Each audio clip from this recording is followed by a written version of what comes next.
আমি হলাম মসিহুদ দাজ্জাল। আসসালামু আলাইকুম ওয়ারাহমাতুল্লাহি ওয়াবারকাতুহু। পৃথিবীর মানচিত্রের দিকে তাকালে আপনি হাজারো দ্বীপ দেখতে পাবেন, কিন্তু এমন একটি দ্বীপ আছে যা কোনো মানচিত্রে নেই। গুগল ম্যাপ বা স্যাটেলাইট আজকের আধুনিক বিজ্ঞানও যার সন্ধান দিতে ব্যর্থ। অথচ সেই দ্বীপেই গত কয়েক হাজার বছর ধরে অপেক্ষা করছে এক মহাবিস্ময়। সেখানে নেই কোনো মানুষের কোলাহল, নেই কোনো পাখির সুমিষ্ট গান। আছে কেবল নিস্তব্ধতা আর সাগরের আছড়ে পড়া ঢেউয়ের শব্দ। কিন্তু সেই দ্বীপের গভীরে এক অন্ধকার গুহার ভেতরে লোহার শেকলে বন্দী হয়ে আছে এক বিশাল মানব। তার চোখ দুটোতে জ্বলছে আক্রোশের আগুন, তার নিঃশ্বাসে ঝরে পড়ছে শতাব্দীর পর শতাব্দী জমে থাকা ক্রোধ। সে অপেক্ষা করছে শুধু একটি বিশেষ মুহূর্তের, যেদিন তার শেকল খুলে দেওয়া হবে।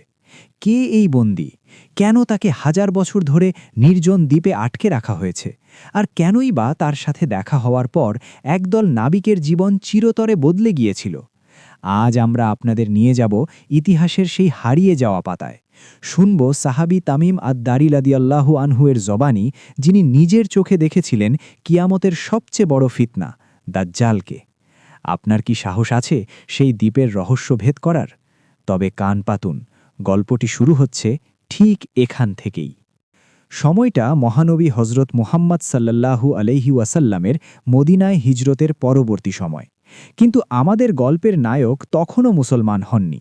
তিনি ছিলেন ফিলিস্তিনের এক খ্রিস্টান পাদ্রী, নাম তামিম ইবনে আউস আদ-দারি। অত্যন্ত জ্ঞানী, বিচক্ষণ এবং সাহসী এই মানুষটি সমুদ্র ভ্রমণে ভালোবাসতেন। একদিন তিনি তার গোত্রের ৩০ জন লোক নিয়ে একটি বড় পালতোলা জাহাজে চড়ে সাগরে পাড়ি জমালেন। উদ্দেশ্য ছিল বাণিজ্য। সমুদ্র তখন শান্ত, নীল জলরাশি সূর্যের আলোয় চিকচিক করছে। কিন্তু তারা জানতেন না, এই শান্ত সমুদ্রের নিচেই লুকিয়ে আছে তাদের জীবনের সবচেয়ে বড় পরীক্ষা। যাত্রার কয়েকদিন পর হঠাৎ প্রকৃতি তার রূপ বদলাতে শুরু করল। আকাশ কালো মেঘে ঢেকে গেল, দিনের আলো নিভে গিয়ে নেমে এলো অমাবস্যার মতো অন্ধকার। বাতাস আর মৃদুমন্দ রইল না, তার রূপ নিল এক প্রলয়ঙ্করী ঘূর্ণিঝড়ে। ঢেউগুলো পাহাড়ের সমান উঁচু হয়ে আছড়ে পড়তে লাগল তাদের ছোট্ট জাহাজের ওপর। নাবিকরা দিক ভুল করল, কম্পাস বা নক্ষত্র কোনো কিছুই আর কাজ করছিল না। তামিম আদ-দারি এবং তার সঙ্গীরা ভয়ে একে অপরকে জড়িয়ে ধরল। মৃত্যু যেন তাদের চোখের সামনে নাচছে। একদিন নয়, ২ দিন নয়, টানা ১ মাস। ভাবুন তো একবার, ৩০টি দিন এবং ৩০টি রাত তারা সমুদ্রের বুকে ঢেউয়ের সাথে লড়াই করল।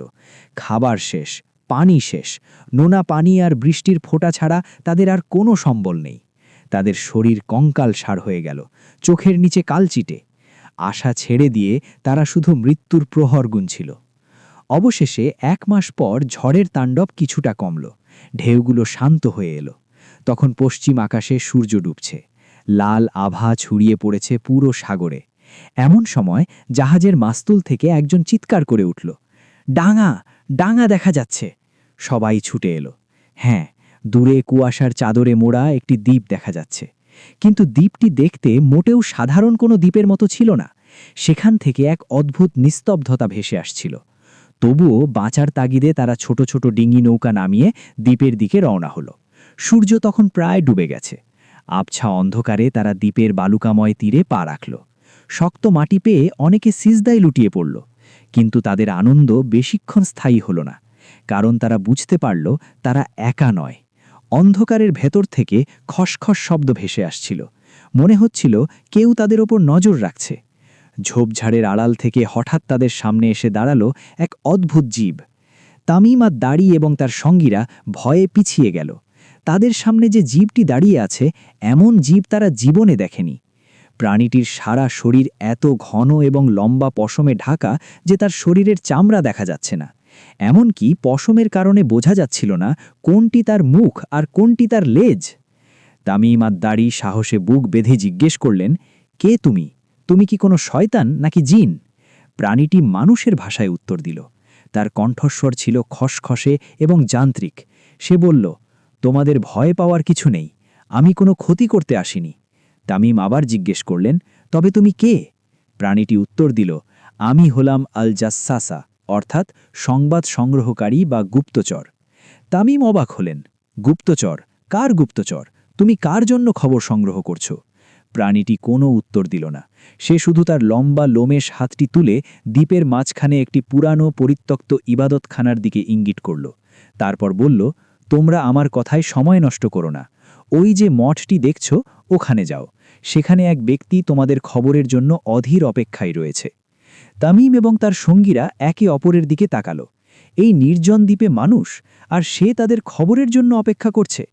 তামিম ভাবলেন, এই প্রাণীটি নিশ্চয়ই শয়তান, এটি হয়তো তাদের ফাঁদে ফেলছে। কিন্তু কৌতূহল এবং ভয় দুটোই তাদের সেই মঠের দিকে টেনে নিয়ে গেল। তারা দৌড়ে মঠের ভেতরে গেল। চারপাশ অন্ধকার স্যাঁতস্যাঁতে। মশাল জ্বালিয়ে তারা যা দেখল তাতে তাদের রক্ত হিম হয়ে গেল। তাদের পায়ের নিচের মাটি যেন সরে গেল। সেখানে মেঝের ওপর বসে আছে এক বিশাল আকৃতির মানুষ। এত বড় গঠন এবং এত ভয়ানক চেহারা তারা কোনোদিন কল্পনা করেনি। তার চুলগুলো উস্কোকুস্কো, কিন্তু সবচেয়ে ভয়ের বিষয় হলো তার অবস্থা। তার দুই হাত ঘাড়ের সাথে লোহার বেড়ি দিয়ে শক্ত করে বাঁধা, তার দুই পা হাঁটুর সাথে শেকল দিয়ে পেঁচানো রয়েছে। নড়াচড়া করার কোনো উপায় নেই। মনে হচ্ছে কোনো অদৃশ্য শক্তি তাকে হাজার বছর ধরে এখানে বন্দী করে রেখেছে। তামিম আর দাড়ি ভয়ে কেঁপে কেঁপে জিজ্ঞেস করলেন, হায় আফসোস, কে তুমি? কেন তোমাকে এভাবে বেঁধে রাখা হয়েছে? কি অপরাধ তোমার? বন্দি মানুষটি মাথা তুলল। তার চোখে ছিল এক অদ্ভুত দীপ্তি। সে তামিমের প্রশ্নের উত্তর দিল না, উল্টো সে তাদের প্রশ্ন করা শুরু করল। তার কণ্ঠস্বর ছিল মেঘের গর্জনের মতো ভারী। সে বলল, যদি তোমরা এসেছ, আমি তোমাদের কিছু প্রশ্ন করব। আমাকে সঠিক তথ্য দাও।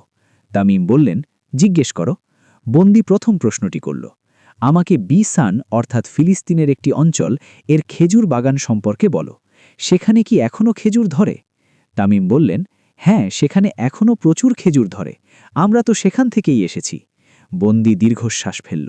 তারপর বলল, শুনে রাখো, শীঘ্রই এমন এক সময় আসবে যখন সেই বাগানের গাছে আর কোনো ফল ধরবে না। এরপর সে দ্বিতীয় প্রশ্নটি করল, আমাকে তাবারিয়া হ্রদ সম্পর্কে বলো। সেখানে কি এখনও পানি আছে?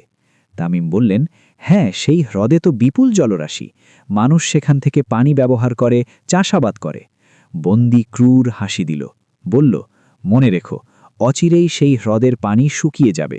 সেখানে এক ফোঁটাও পানি থাকবে না। এরপর সে তৃতীয় প্রশ্নটি করল, আমাকে জুগার নামক ঝর্ণাটি সম্পর্কে বলো। সেখানকার মানুষ কি এখনও সেই পানি দিয়ে চাষাবাদ করে? তামিম জানালেন, হ্যাঁ, সেখানকার মানুষ এখনও সেই পানি ব্যবহার করছে। এবার বন্দি একটু নড়ে চড়ে বসল। তার চেহারায় উত্তেজনার ছাপ স্পষ্ট। সে তার শেষ এবং সবচেয়ে গুরুত্বপূর্ণ প্রশ্নটি করল, আমাকে আরবের সেই নিরক্ষর নবী মুহাম্মদ সাল্লাল্লাহু আলাইহি ওয়াসাল্লাম সম্পর্কে খবর দাও। তিনি কি আত্মপ্রকাশ করেছেন? তামিম বললেন, হ্যাঁ, তিনি মক্কা থেকে হিজরত করে মদিনায় এসেছেন। বন্দি জিজ্ঞেস করল, আরবরা কি তার সাথে যুদ্ধ করেছে? তামিম বললেন, হ্যাঁ, কিছু যুদ্ধ হয়েছে। বন্দি আবার জিজ্ঞেস করল, তারপর কি হলো? ফলাফল কি? তামিম বললেন, তিনি তাদের উপর বিজয়ী হয়েছেন এবং আরবের অধিকাংশ মানুষ তার আনুগত্য মেনে নিয়েছে।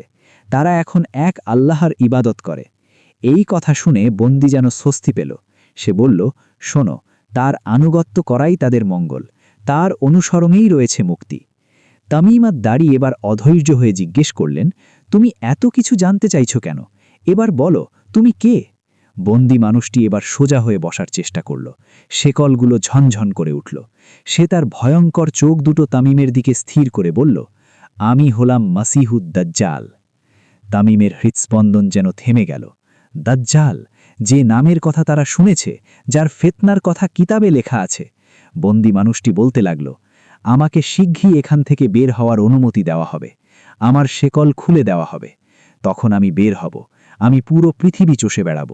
এমন কোনো গ্রাম বা শহর বাকি থাকবে না যেখানে আমি প্রবেশ করব না। আমি সেখানে 40 দিন অবস্থান করব। সে একটু থামল। তারপর বলল, তবে দুটি স্থানে আমি প্রবেশ করতে পারব না, মক্কা এবং মদিনা। যখনই আমি সেখানে ঢোকার চেষ্টা করব, তখনই একদল ফেরেশতা উন্মুক্ত তলোয়ার হাতে আমাকে বাধা দেবে। তামিম আর দাড়ি এবং তার সঙ্গীরা আর এক মুহূর্ত সেখানে থাকার সাহস পেলেন না। তারা কোনো মতে হামাগুড়ি দিয়ে দৌড়ে সেই মঠ থেকে বের হয়ে এলেন। সেই লোমেশ প্রাণীটি জাসসাসা তখনও বাইরে দাঁড়িয়েছিল। তারা সেদিকে না তাকিয়ে সোজা নিজেদের ডিঙি নৌকায় গিয়ে উঠলেন এবং পাল তুলে দিলেন। আল্লাহর রহমতে বাতাস তাদের অনুকূলে ছিল। তারা দ্রুত সেই অভিশপ্ত দ্বীপ থেকে দূরে সরে গেলেন। দীর্ঘ যাত্রার পর তামিম আদ-দারি মদিনায় পৌঁছলেন। তার মনে তখনও সেই দ্বীপের ভয়ঙ্কর স্মৃতি, কিন্তু তার অন্তরে এক নতুন বিশ্বাস জন্মে নিয়েছে। তিনি বুঝতে পারলেন মুহাম্মদ সাল্লাল্লাহু আলাইহি ওয়াসাল্লামের নবুয়ত কতটা সত্য, কারণ দাজ্জালও সেই নবীর খবর জানতে চেয়েছে। তামিম সোজা রসূলুল্লাহর দরবারে গেলেন এবং ইসলাম গ্রহণ করলেন। তিনি তার সেই অদ্ভুত অভিযানের প্রতিটি মুহূর্ত নবীজির কাছে বর্ণনা করলেন। সবচেয়ে আশ্চর্যের বিষয় হল, এই ঘটনা শুনে রসূলুল্লাহ অবাক হলেন না, বরং তিনি মুচকি হাসলেন। তিনি সাহাবীদের ডাকলেন, আস-সালাতু জামিয়া, অর্থাৎ নামাজের জন্য সমবেত হও। মসজিদে নববীতে সাহাবীরা জমায়েত হলেন। রসূলুল্লাহ মিম্বরে দাঁড়িয়ে বললেন, হে লোকসকল, তামিম আদ-দারি একসময় খ্রিস্টান ছিল, সে আজ মুসলমান হয়েছে। সে আমাকে এমন একটি ঘটনা শুনিয়েছে যা আমি তোমাদের দাজ্জাল সম্পর্কে যা বলেছিলাম তার সাথে হুবহু মিলে গেছে।